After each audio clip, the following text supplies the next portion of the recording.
चला ग बस आता बस. रेकॉर्डिंग चालू आहे, तोंड बंद ठेवा. आता पहिले काय आपल्याकडे, काय आपण किती फीचर्स आले ते 2 फीचर्स आले ते 3 है ना. आता फीचर नंबर 2 बघायचं, प्राइस थिअरी. दिसलं का तुम्हाला? फीचर नंबर 2 काय आहे? प्राइस थिअरी, किंमत सिद्धांत. मायक्रो इकॉनॉमिक्स, मायक्रो म्हणजे काय रे? सूक्ष्म अर्थशास्त्र. सूक्ष्म अर्थशास्त्राला किंमत सिद्धांत असेही म्हणतात. Micro economics is also called as price theory. सूक्ष्म अर्थशास्त्राला काय म्हणतात? किंमत सिद्धांत सुद्धा म्हटले जाते. का बरं सूक्ष्म अर्थशास्त्राला किंमत सिद्धांत म्हटलं जातं? जरा लक्ष द्यायचं. कारण वस्तू, सेवा तसेच उत्पादनाचे घटक. वस्तू म्हणजे काय? गुड्स. सेवा म्हणजे सर्व्हिसेस. आणि उत्पादनाचे घटक फॅक्टर ऑफ प्रोडक्शन. यांच्या प्राइजेस, यांच्या किमती कशा ठरतात याचा आपण अभ्यास करतो इथे सूक्ष्म अर्थशास्त्रामध्ये. म्हणून त्यांनी म्हटलंय की micro economics is also called as price theory. हे कुठे सांगितलं माहिती तुम्हाला? तुमची व्याप्ती आहे बघा, व्याप्ती दिसते का? बाण मारले तिकडे डाव्या हाताला खाली तुमच्या पुस्तकामध्ये आहे ना, स्कोप ऑफ मायक्रो इकॉनॉमिक्स आहे ना तिथे. स्कोप ऑफ मायक्रो इकॉनॉमिक्स, त्याच्यामध्ये 3 स्कोप आहेत. पहिला स्कोप आहे थिअरी ऑफ प्रोडक्ट प्राइसिंग, दुसरा आहे थिअरी ऑफ फॅक्टर प्राइसिंग, आणि तिसरा आहे थिअरी ऑफ इकॉनॉमिक वेलफेअर. म्हणजे पहिला आहे वस्तू आणि सेवांच्या किंमत निश्चितीचा सिद्धांत, दुसरा आहे उत्पादन घटकांच्या किंमत निश्चितीचा सिद्धांत, आणि नंतरचा आहे आर्थिक कल्याणाचा सिद्धांत. तर म्हणजे वस्तू आणि सेवा, इकडे पाहिले, वस्तू आणि सेवा यांच्या किमती कशा ठरतात? Demand analysis and supply analysis. म्हणजे मागणीचे विश्लेषण आणि पुरवठ्याच्या विश्लेषणाच्या साहाय्याने वस्तू आणि सेवांच्या किमती कशा ठरतात याचा अभ्यास आपण कुठे करतो? सूक्ष्म अर्थशास्त्रात करतो. म्हणजे तुम्ही लिहिणार कसं बघा का, तुम्हाला आता मी तिथून पुढे जम्प केलं, मी इथे जम्प केलं. का बरं इथे जम्प केलं? प्राइस थिअरी, किंमत सिद्धांत होऊन इथे का जम्प मारायला लावली? कारण या दोघांना, हे दोघं तुला ते एक्सप्लेन करतील. कसं बघ, हा मार्कर आहे माझा, हा मार्कर आहे, या मार्करची किंमत कशी ठरली हे तुम्ही बघताय. तर किमती कशा ठरतात रे? बघा, मार्कर आहे, त्याचं उत्पादन आहे. समजा मार्कर जे आहेत ना ते बनलेत आपल्याकडे 10 lakhs, म्हणजे हा सप्लाय किती आहे? 10 lakhs आहे, आणि त्याची डिमांड आहे 20 lakhs. मागणी करतायत 20 लाख लोक, आणि आपल्याकडे मार्कर किती अवेलेबल आहे? फक्त 10 लाख मार्कर अवेलेबल आहे. डिमांड जास्त आहे, सप्लाय कमी आहे. ऑटोमॅटिकली प्राइसेस काय होतात? तिथे वाढत जाते. का वाढला किमती? कारण मागणी जास्त आहे आणि पुरवठा कमी आहे. किमती वाढल्या, कोणामुळे वाढल्या? मागणी आणि पुरवठ्याच्या विश्लेषणामुळे किंमत ठरते. कळलं का? माय का याच्यात लिहिता कसं तुम्ही? स्कोप ऑफ मायक्रो इकॉनॉमिक्स कसा लिहिणार तुम्ही? First scope theory of product pricing, वस्तू आणि सेवांच्या किंमत निश्चितीचा सिद्धांत. In microeconomic we study how the prices of goods and services are determined with the help of demand analysis and supply analysis. Demand analysis is related with consumers behavior. कोणाचा behavior? Consumer. And supply analysis is related with producers behavior. म्हणजे मागणी कोण करतो? उपभोक्ता. आणि पुरवठा कोण करतो? उत्पादक. है की नाही? मागणीच्या विश्लेषणात उपभोक्त्याच्या वर्तणुकीचा अभ्यास केला जातो, तर पुरवठ्याच्या विश्लेषणात उत्पादकाच्या वर्तणुकीचा अभ्यास केला जातो. लिहिताना कसं लिहिणार तुम्ही?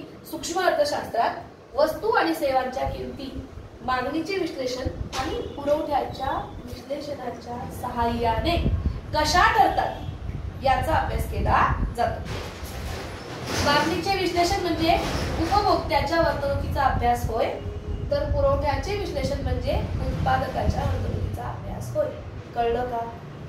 नक्की कसं लिहायचंय तुम्हाला? या मार्करची किंमत कशी ठरली? मॅडम मागणी एवढी होती, पुरवठा एवढा होता, किंमत वाढली. किंवा मॅडम मागणी कमी आहे, पुरवठा भरमसाठ आहे, किंमत काय होईल? कमी होईल. किंमत कशामुळे ठरली? डिमांड आणि सप्लायमुळे. कळलं का? मायक्रो इकॉनॉमिक्सचा स्टडी करताय म्हणून तुम्हाला कळलं डिमांड आणि सप्लाय याच्यामुळे प्राइसेस ठरताय, हे की नाही? सो तुमचा पहिला पॉइंट काय आहे? Theory of product pricing. त्यात कसं लिहिणार तुम्ही?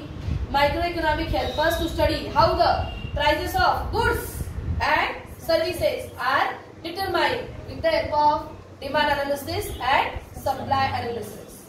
Demand analysis is related with consumers behaviour and supply analysis is related with producers behavior. कळलं का? नक्की.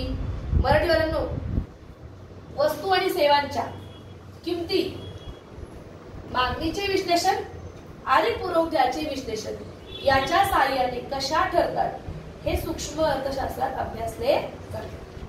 मागणीचे विश्लेषण म्हणजे उपभोक्त्याच्या वर्तणुकीचा अभ्यास, तसेच पुरवठ्याचे विश्लेषण म्हणजे उत्पादकाच्या वर्तणुकीचा अभ्यास होय. भावना पोचली. दुसरा आहे theory of factor pricing. Factors म्हणजे कोणते कोणते फॅक्टर आहेत आपल्याकडे? Land, labour, capital and entrepreneur.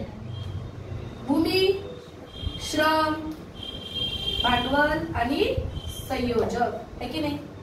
लँडला तुम्ही काय देतात? रेंट. म्हणजे काय? खंड. श्रमाला काय देतात तुम्ही? लेबरला काय देतात? वेजेस. वेजेसला म्हणतात वेतन. भांडवलाला म्हणजे काय देतात? इंटरेस्ट. म्हणजेच काय? व्याज. आणि संयोजक तो काय देऊन जातो? प्रॉफिट. म्हणजे काय देतो? नफा. तर ऐका ना, माझ्याकडे लक्ष द्या ना. तुम्ही एखाद्याला जागा वापरायला दिली, ती जागा पण तुमची काय झाली? एका प्रकारे वस्तू झाली ना. तुम्ही तुमची वस्तू वापरायला एखाद्याला देताय म्हणल्यावर ती काय? पुन्हा वस्तू आहे. आणि वस्तूच्या किमती कशा ठरतात? पुन्हा मागणी आणि पुरवठ्यावरूनच ठरतात. तुम्ही ते इथं पण लिहू शकता. लक्ष माझ्याकडे पाहिजे. तुम्ही हे वाक्य इथेही लिहू शकता, पण त्यांनी लिहिलं नाही, आपणही लिहायचं नाही.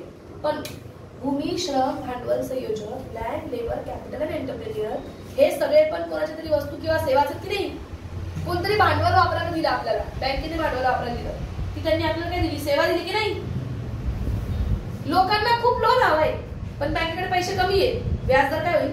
वाढेल. इथं पण तेच झालं ना. पुन्हा मागणी खूप आहे, पुरवठा कमी आहे, म्हटल्यावर व्याजदर काय होत जातील? वाढतील. कळलं? म्हणजे इथे पण वस्तू आणि सेवांच्या किमती कशा ठरतात, तसेच उत्पादन घटकांच्या किमती कशा ठरतात याचा अभ्यास आपण करतो सूक्ष्म अर्थशास्त्र. Like we study goods and services price determination, same we have to study factor of productions price determination in micro economics. कुठं? सूक्ष्म अर्थशास्त्र. याने यांच्या किमती म्हणजे खरंच किमती असतात की मोबदले असतात? It is not price, it is reward for factor of production. वस्तूची असते किंमत, तर उत्पादन घटकांचा असतो मोबदला. गुड्स अँड सर्व्हिसेस का हम लोग देते हैं प्राइस. ओके. बट जेव्हा फॅक्टर ऑफ प्रोडक्शन असतात त्यांना तुम्ही काय देतात? रिवॉर्ड्स, मोबदले, कन्सिडरेशन. ओके. लिहिताना कसं लिहिणार बघा. In micro economics we study how the rewards of factor of productions are determined. In microeconomics, we study how the rewards of factor of production are determined. For example, rent for land, wages for labor, interest for capital, and profit to the entrepreneur. कळलं का? नक्की. सूक्ष्म अर्थशास्त्रात उत्पादन घटकांच्या किमती कशा ठरतात याचाही अभ्यास केला जातो. उदाहरणार्थ, भूमीसाठी खंड, श्रमासाठी वेतन, भांडवलासाठी व्याज आणि संयोजकाला नफा. एवढंच लिहायचंय. कळलं का? नक्की. बघा बरं काय सगळ्या गोष्टी एकमेकांना इंटर रिलेटेड आहे म्हणून मी अशा शिकवतीये. लक्ष माझ्याकडे पाहिजे. इथं काय ठरवलं आपण? वस्तू आणि सेवांच्या किमती कशा ठरल्या? How the prices of goods and services are determined. त्याचं नाव होतं वस्तू सेवांच्या किंमत निश्चितीचा सिद्धांत, थिअरी ऑफ प्रोडक्ट प्राइसिंग. इथे आपण बघितलं उत्पादन घटकांच्या किमती कशा ठरतात. How the prices of factor of production are determined. We study in micro economics, है की नाही? इथे वस्तू जर का तुला कमी किमतीत चांगली वस्तू वापरायला मिळाली, कोण खुश होईल? कंझ्युमर, उपभोक्ता. ओके. वस्तू अशी नाही विकली गेली की प्रॉफिट भारी भेटला, कौन खुश होईल? प्रोड्यूसर, उत्पादक. मान्य.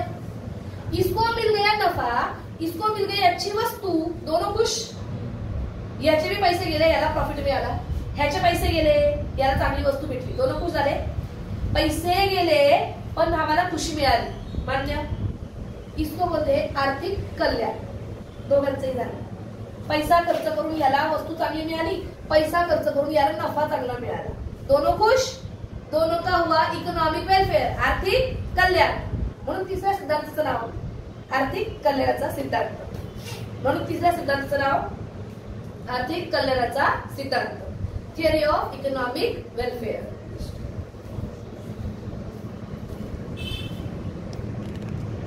मग नेक्स्ट बघा आता, एकाला मिळाली चांगली वस्तू, दुसऱ्याला मिळाला नफा. इसको मिला अच्छी वस्तू, अच्छे गुड्स, आणि इसको मिला प्रॉफिट. आता जर का असं झालं तर आपल्याकडे काय होईल? आर्थिक कल्याण. झालंय का नाही हे चेक करायला तुमच्याकडे 3 पद्धती आहेत. 3 type of efficiencies we can check. First efficiency, उत्पादन क्षेत्रातली कार्यक्षमता, इफिशियन्सी इन प्रोडक्शन. दुसरी आहे उपभोग क्षेत्रातील कार्यक्षमता, म्हणजे इफिशियन्सी इन कन्झम्पशन. आणि तिसरी आहे एकूण आर्थिक कार्यक्षमता, ओव्हरऑल इकॉनॉमिक इफिशियन्सी. या सगळ्यांचा एक अल्टिमेट एम आहे. या सगळ्यांचं एक अल्टिमेट एम आहे.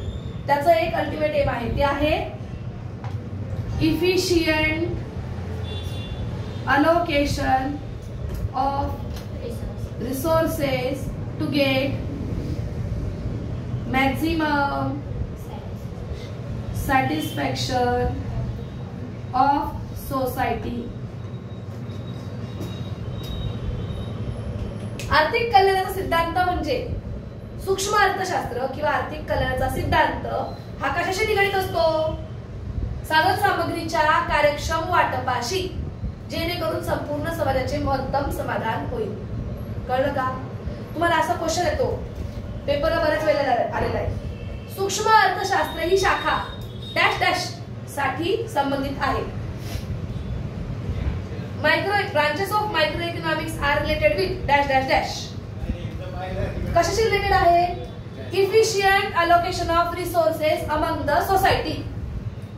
Efficient allocation of resources among the society असं उत्तर द्यायचं. म्हणजे आपल्या उपलब्ध साधन सामग्रीचा संपूर्ण समाजामध्ये कार्यक्षम वाटप याशी आपली सूक्ष्म अर्थशास्त्र ही शाखा संबंधित आहे. कळलं का? काय को to get maximum satisfaction of the society. समाजाचं काय झालं पाहिजे? महत्तम समाधान झालं पाहिजे. अँड इफ काय झालं पाहिजे? वेलफेअर म्हणजे काय रे? कल्याण झालं पाहिजे. या 2 गोष्टींसाठी आपण हा अभ्यास करतो. किती येते एफिशियन्सी? 3. पहिली आहे उत्पादन क्षेत्रातील कार्यक्षमता. इथे एक्झाम्पल आठवा मी सांगितलेलं तुम्हाला. बनवायच्या होत्या किती बॅग्स? 10. हा एक कपडा आहे, यातनं बॅग बनवायचं होतं तुम्हाला 10, पण तुम्ही बनवल्या 12. कसल्या?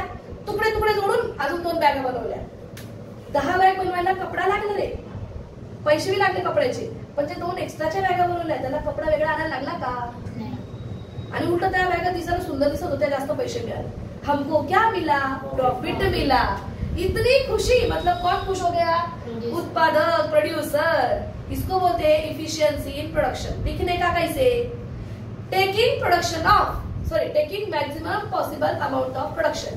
Taking maximum possible amount of production out of available resources और गिवन रिसोर्सेस. याला म्हणतात इफिशियन्सी इन प्रोडक्शन.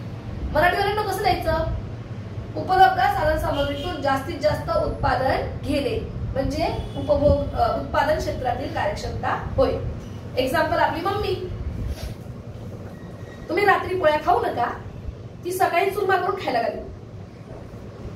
उत्पादन क्षेत्रातील कार्यक्षमता. कळलं का? उत्पादन असं करायचं की सगळ्यांचं जास्तीत जास्त काय झालं पाहिजे? समाधान पण आणि नफा पण मिळाला पाहिजे. प्रॉफिट भी मिळला पाहिजे. समजलं का? मिशन मंगल बघितलंय कोणी? हो. त्याच्यामध्ये ते चंद्रयान 2 मध्ये म्हणजे त्यांना पैसे कमी पडत असतात काही वस्तू आणायला, तर ती त्यांना काय सांगते? पैसे नका देऊ, चंद्रयान 2 चे बंद झाले, जे पुन्हा चालू होत नाही लगेच, त्यातल्या ज्या वस्तू आहेत त्या आम्हाला देऊन टाका. आणि तेव्हा तो अक्षय कुमार म्हणतो की काय वुमन्स थिंकिंग, स्त्रिया आपण विचार करतात, रात का बच्चा है तो सुबह तड़का लगा के नाश्ते में दे दो. इफिशियन्सी इन प्रोडक्शन, उत्पादन क्षेत्रातील कार्यक्षमता. भावना पोचली. क्या मिला आपने को? अच्छा प्रॉफिट. कोण खुश? प्रोड्युसर खुश, उत्पादक खुश. दुसरी आहे इफिशियन्सी इन कन्झम्पशन, उपभोग क्षेत्रातील कार्यक्षमता. याचं बेस्ट एक्झाम्पल देते. एक्झाम्पल आहे का? शॅम्पू, मोठी बॉटल आहे ही शॅम्पूची. ही कोण घेऊ शकतो रे? श्रीमंत व्यक्ती, मिडियम क्लास व्यक्ती. मिडल क्लास असेल तो. गरीब लोक, गावाकडचे लोक एवढी मोठी बाटली घेऊन करणार काय? म्हणणार ते काय करतात? जर का बघा वस्तू आहे काय शॅम्पू, पण वस्तू आणि सेवांचे समाजात अशा प्रकारे वितरण व्हायला हवे जेणेकरून संपूर्ण समाजाचे महत्तम कल्याण होईल, समाधान होईल. याला म्हणतात काय? उपभोग क्षेत्रातील कार्यक्षमता. म्हणजे कसं? Distribution of goods and services, distribution of produced goods and services among the society in such a way to maximize their satisfaction. पण बाबा शॅम्पू बनला पण फक्त श्रीमंत समाधान झालं चालेल का? म्हणून हे लोक काय करतात रे?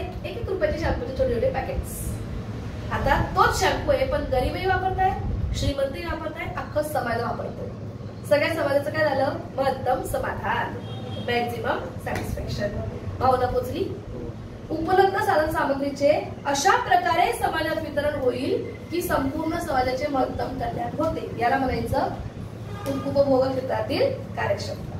इफिशियन्सी इन कन्झम्पशन म्हणजे इथं टेकिंग प्रोडक्शन आहे, इथं टेकिंग प्रोडक्शन आहे मॅक्झिमम पॉसिबल, आणि इथं आहे distribution of produced goods and services among the society to maximise their satisfaction.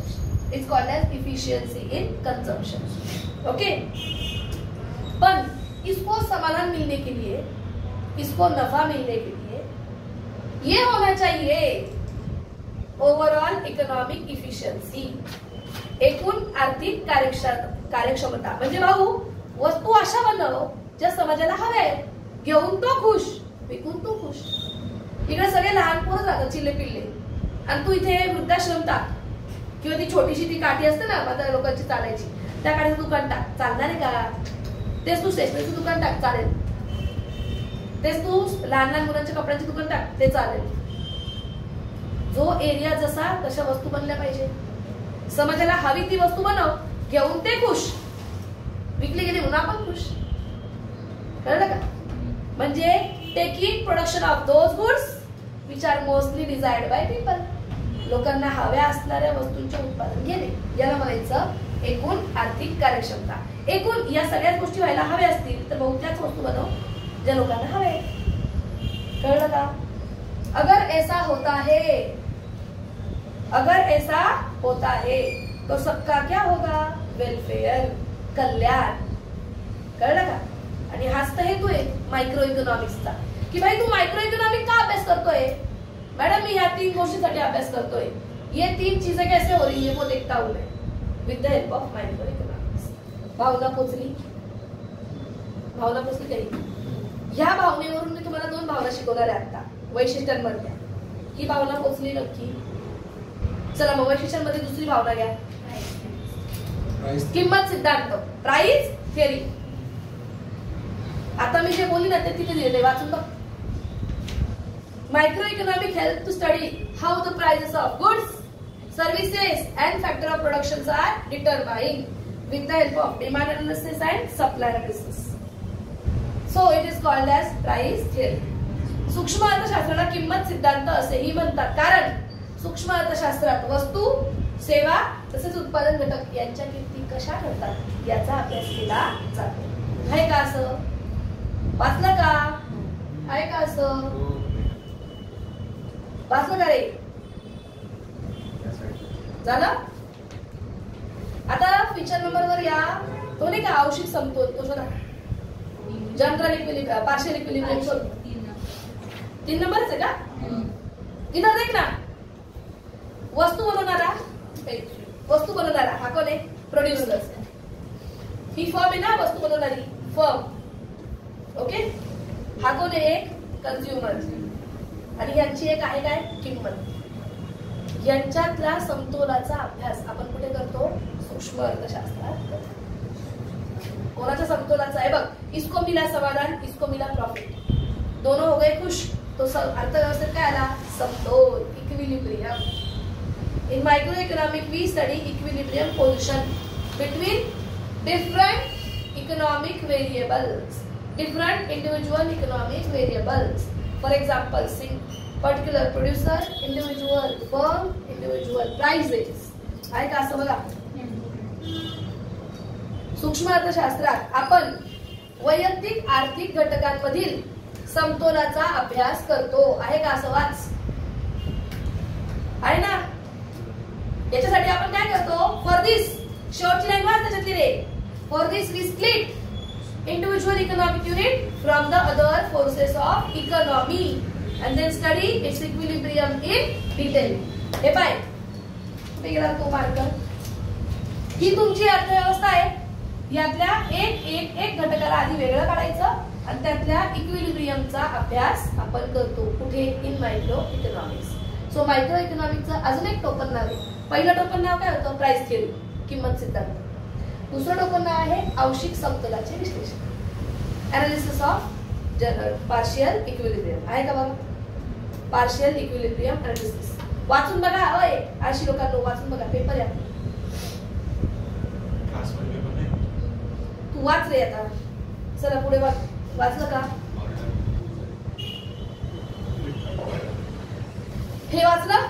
चलो नेक्स्ट फीचर काय आहे याचे दोन. नेक्स्ट आपले दोन फीचर राहिले. कोणते?